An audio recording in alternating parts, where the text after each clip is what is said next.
উঠে আসলো দিনের বাছাই করা সেরা বড় খবরগুলি। রাজ্য থেকে দেশ এবং আন্তর্জাতিক দিনের সকল গুরুত্বপূর্ণ খবর একটি ভিডিওতে আপনি সব দিন পেয়ে যাবেন। তাই চ্যানেলটিকে সাবস্ক্রাইব করুন, ভিডিওটিকে অবশ্যই লাইক করুন। বর্তমান পরিস্থিতি সম্পর্কে আপনার কি মতামত এবং কোথা থেকে আপনি দেখছেন তাও কমেন্টে অবশ্যই জানাবেন। ভারত ও ফ্রান্সের মধ্যে রাফালে যুদ্ধবিমানের সোর্স কোড নিয়ে বিরোধ তীব্র আকার নিয়েছে। ফরাসি প্রতিরক্ষা সংস্থা ডাসল্ট এভিয়েশন সোর্স কোড হস্তান্তরে অস্বীকৃতি জানিয়েছে, যা ভারতের দেশীয় ক্ষেপণাস্ত্র যেমন ব্রহ্মস, ভারতীয় রাডার ও স্যাটেলাইট যোগাযোগ ব্যবস্থা রাফালে জেটে সংহত করার পরিকল্পনায় বড় বাধা হয়ে দাঁড়িয়েছে। এই কোড ছাড়া ভারত বিমানটিকে নিজের প্রয়োজন অনুযায়ী কাস্টমাইজ বা আপগ্রেড করতে পারছে না। 2026 সালে 36টি রাফালের চুক্তি স্বাক্ষরিত হলেও ফ্রান্স তখনও সোর্স কোড শেয়ারে অস্বীকৃতি জানায়। এই পরিস্থিতিতে ভারতীয় নৌবাহিনীর জন্য 26টি রাফালে মেরিন চুক্তি পুনর্বিবেচনার মুখে রয়েছে এবং এটি বাতিলের সম্ভাবনাও উড়িয়ে দেওয়া যাচ্ছে না। এই বিতর্কের মধ্যে রাশিয়া ভারতের জন্য নির্ভরযোগ্য অংশীদার হিসেবে আবির্ভূত হয়েছে। রাশিয়া SU-57 পঞ্চম প্রজন্মের যুদ্ধবিমানের প্রযুক্তি হস্তান্তর এবং ভারতের উৎপাদনের প্রস্তাব দিয়েছে। এছাড়া ব্রহ্মস ক্ষেপণাস্ত্র এবং S-400 বিমান প্রতিরক্ষা ব্যবস্থায় রাশিয়ার সহযোগিতা ভারতের প্রতিরক্ষা কৌশলকে শক্তিশালী করছে।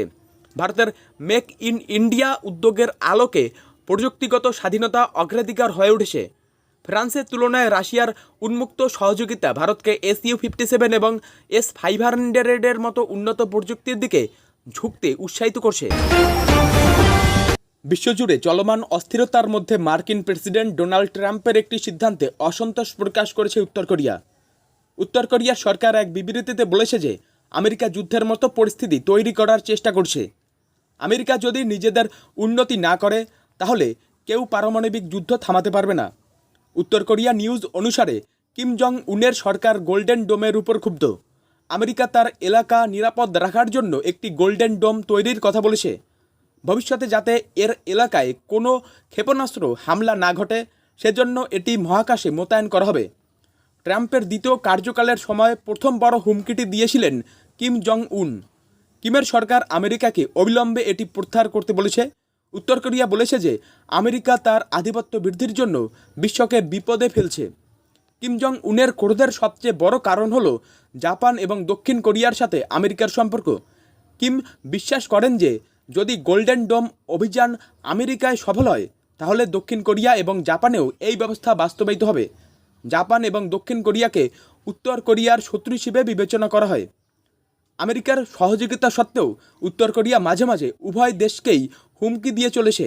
উত্তর কোরিয়ার কাছে আধুনিক অস্ত্রের মজুদ আসে, কিন্তু গোল্ডেন ডোম স্থাপন তাদের ক্ষতি করতে পারে। রাত পোহালেই বাংলায় আসছেন প্রধানমন্ত্রী নরেন্দ্র মোদী। এরই মধ্যে ফের বেলাগাম উদয়ন গুহ। অপারেশন সিঁদুর নিয়ে এবার কুমন্তব্য রাজ্যের উত্তরবঙ্গ উন্নয়ন মন্ত্রীর। নাম না করে তীব্র আক্রমণ করে বসলেন প্রধানমন্ত্রী নরেন্দ্র মোদীকেই। তীব্র কটাক্ষ করে বললেন, কেউ কেউ আগে হয়তো চায়ের ব্যবসা করতেন, এখন তারা কেউ কেউ সিঁদুরের ব্যবসা করছেন। আগে গরম চা বিক্রি করতেন, এখন গরম সিঁদুর তাদের রক্তের মধ্য দিয়ে বয়ে যাচ্ছে। সেই সিঁদুর বিক্রি করার জন্য উত্তরবঙ্গের আলিপুরদুয়ার পর্যন্ত ছুটে আসছেন। তার এ মন্তব্য নিয়েই এখন জোর চর্চা রাজনৈতিক আঙিনায়। এই নিয়ে বিতর্ক বাড়তেই উদয়নের মন্তব্য নিয়ে দূরত্ব তৈরি করল রাজ্যের শাসক দল। তৃণমূল নেতা জয়প্রকাশ মজুমদার বলছেন, এটা উদয়নবাবুর ব্যক্তিগত মতামত, কিন্তু অপারেশন সিঁদুর সেনাবাহিনীর নামকরণ। এটা কেন্দ্রীয় সরকার বা প্রধানমন্ত্রীর নামকরণ নয়। আর সেনার সঙ্গে সবসময় তৃণমূল কংগ্রেস আসে। অপারেশন সিঁদুরকে সর্বতভাবে সমর্থনও করেছে, কিন্তু এর রাজনীতিকরণ আমরা করিনি। আর অন্যরা করলেও আমরা বলবো রাজনীতিকরণ করাটা ঠিক নয়। বিতর্কের মধ্যে যদিও কোনো মন্তব্যই করতে চাইলেন না শিলিগুড়ির মেয়র গৌতম দেব। অর্থনৈতিক ক্ষেত্রে ভারত দ্রুত নতুন উচ্চতায় উঠছে। নীতি আয়োগের CEO BVR সুব্রমণ্যম সম্প্রতি ঘোষণা করেছেন যে ভারত জাপানকে ছাড়িয়ে বিশ্বের চতুর্থ বৃহত্তম অর্থনীতিতে পরিণত হয়েছে। এই উল্লেখযোগ্য অর্জন বিশ্ব শক্তি হিসেবে ভারতের ক্রমবর্ধমান মর্যাদা তুলে ধরে, যা এর কিছু প্রতিবেশী দেশ কম অনুমান করছে। বাংলাদেশ এমন একটি জাতি যাকে ভারত অর্থনৈতিকভাবে ছাড়িয়ে গেছে, এখন জাপানের কাছ থেকে যথেষ্ট আর্থিক সহায়তার জন্য অনুরোধ করছে। এই স্পষ্ট বৈপরীত্য দক্ষিণ এশিয়া এবং বিশ্বব্যাপী পরিবর্তনশীল অর্থনৈতিক পরিস্থিতিকে তুলে ধরে। নীতি আয়োগ গভর্নিং কাউন্সিলের 10ম বৈঠকের পর সুব্রমণ্যম জোর দিয়েছিলেন যে সামগ্রিক বৈশ্বিক এবং অর্থনৈতিক পরিবেশ বর্তমান ভারতের জন্য অত্যন্ত অনুকূল, যা উল্লেখযোগ্য মনোযোগ এবং বিনিয়োগ আকর্ষণ করছে। এদিকে বাংলাদেশ সক্রিয়ভাবে জাপানের কাছ থেকে বাজেট সহায়তা এবং অন্যান্য আর্থিক সহায়তা চাইছে।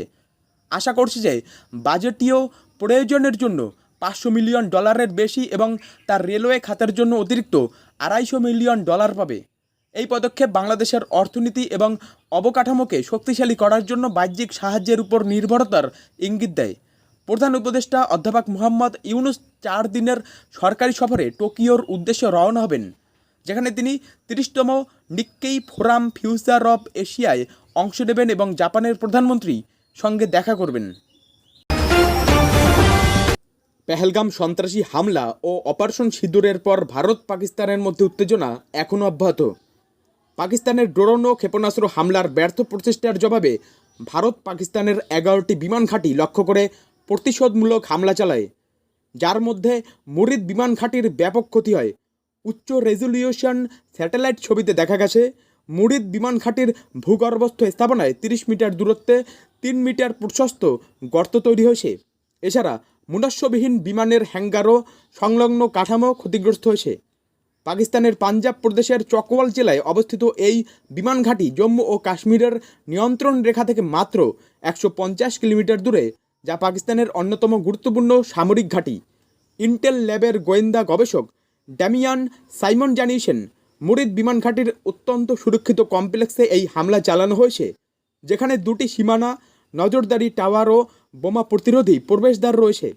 স্যাটেলাইট ছবিতে দেখা গেছে 16 এপ্রিলে এই কমপ্লেক্স অক্ষত ছিল, কিন্তু 10 মে ভারতীয় হামলার পর ছাদের একটি অংশ ধসে পড়েছে এবং বাইরের দেওয়াল ক্ষতিগ্রস্ত হয়েছে। এই হামলা ভারতীয় সশস্ত্র বাহিনীর কৌশলগত দক্ষতা প্রমাণ করে। বর্তমানে যুদ্ধবিরতি অব্যাহত থাকলেও এই ঘটনা দুই দেশের মধ্যে সামরিক উত্তেজনার গভীরতা প্রকাশ করে, যা আঞ্চলিক নিরাপত্তার প্রশ্ন তুলেছে। মার্কিন যুক্তরাষ্ট্রে প্রবেশের নিয়ম আরও কঠোর হতে চলেছে, বিশেষ করে বিদেশি শিক্ষার্থীদের জন্য। ট্রাম্প প্রশাসন ছাত্র ভিসার আবেদনকারীদের সোশ্যাল মিডিয়া অ্যাকাউন্ট বাধ্যতামূলকভাবে যাচাই করার পরিকল্পনা করছে। পলিটিকর এক প্রতিবেদনে বলা হয়েছে, এই নতুন নিয়মের প্রস্তুতির জন্য মার্কিন দূতাবাস ও কনসুলেটগুলোতে নতুন ভিসা সাক্ষাৎকারের সময়সূচি বন্ধ করার নির্দেশ দেওয়া হয়েছে। এই পদক্ষেপের লক্ষ্য হল দেশে প্রবেশকারী প্রত্যেকের পটভূমি পুঙ্খানুপুঙ্খভাবে পরীক্ষা করা, যাতে জাতীয় নিরাপত্তা নিশ্চিত করা যায়। এই প্রক্রিয়ায় শিক্ষার্থীদের সোশ্যাল মিডিয়া কার্যকলাপের উপর বিশেষ নজর রাখা হবে, যা ভিসা প্রক্রিয়াকে আরও জটিল করে তুলতে পারে। ভারতের সীমান্তবর্তী রাজ্যগুলিতে বৃহস্পতিবার ফের অনুষ্ঠিত হতে চলেছে মকড্রিল। এই মকড্রিল গুজরাট, পাঞ্জাব, রাজস্থান এবং জম্মু ও কাশ্মীরে অনুষ্ঠিত হবে। এই সময় জনগণকে সতর্ক থাকার নির্দেশ দেওয়া হয়েছে। অপারেশন সিঁদুর অভিযান চালিয়ে ভারত পাকিস্তানের 9টি জঙ্গি ঘাঁটি ধ্বংস করে। এই হামলায় 100-র বেশি সন্ত্রাসী নিহত হয়। পাকিস্তানে আরও 12টি সন্ত্রাসী আস্তানার তালিকা প্রস্তুত রেখেছে ভারত সরকার নিজের কাছে। 3 বাহিনীর পক্ষ থেকে আগেই জানানো হয়েছিল, অপারেশন সিঁদুর এখনও শেষ হয়ে যায়নি, তা চলছে। পাক অধিকৃত কাশ্মীর থেকে পাকিস্তানের অভ্যন্তর পর্যন্ত সন্ত্রাসবাদের যে শিকড় রয়েছে তা নির্মূল করার জন্য অভিযান চালানো হচ্ছে। ভারতের অপারেশন সিঁদুর নিয়ে পাকিস্তান ভীত, একথা সত্যি। তারা এমনিতেই সন্ত্রাসের ধারক ও বাহক। ভারত সেই সন্ত্রাস নির্মূলে বদ্ধপরিকর। আবারও কানাডা নিয়ে বিতর্কিত মন্তব্য করলেন মার্কিন প্রেসিডেন্ট ডোনাল্ড ট্রাম্প। তিনি বলেছেন, তার প্রস্তাবিত ক্ষেপণাস্ত্র প্রতিরক্ষা ব্যবস্থা গোল্ডেন ডোমে কানাডা বিনামূল্যে যুক্ত হতে পারবে। তবে এক্ষেত্রে তিনি একটি শর্ত বেঁধে দিয়েছেন, তা হলো মার্কিন যুক্তরাষ্ট্রের 51তম অঙ্গরাজ্য হিসেবে এতে যোগ দিতে হবে কানাডাকে। চলতি বছর জানুয়ারিতে দ্বিতীয় মেয়াদে প্রেসিডেন্ট হিসেবে শপথ নেওয়ার পর গ্রিনল্যান্ড, গাজা, কানাডা দখল নেওয়ায় ইচ্ছা প্রকাশ করেন ট্রাম্প। বিশেষ করে যুক্তরাষ্ট্রের সঙ্গে অভিন্ন সীমান্ত আছে কানাডার, তাই কানাডাকে মার্কিন যুক্তরাষ্ট্রের 51তম অঙ্গরাজ্য হিসেবে তিনি সে দেশের সঙ্গে যুক্ত করার ইচ্ছা প্রকাশ করেন। এ নিয়ে কানাডার সঙ্গে তার মতবিরোধ হয়। সম্প্রতি তিনি গোল্ডেন ডোম প্রতিষ্ঠার ঘোষণা করেন, তাতে যুক্ত হওয়ার আগ্রহ প্রকাশ করে কানাডা। তারা বলছেন, গোল্ডেন ডোমে কানাডা যুক্ত হতে চায়, তবে কোনোভাবে সার্বভৌমত্বকে হারিয়ে নয়।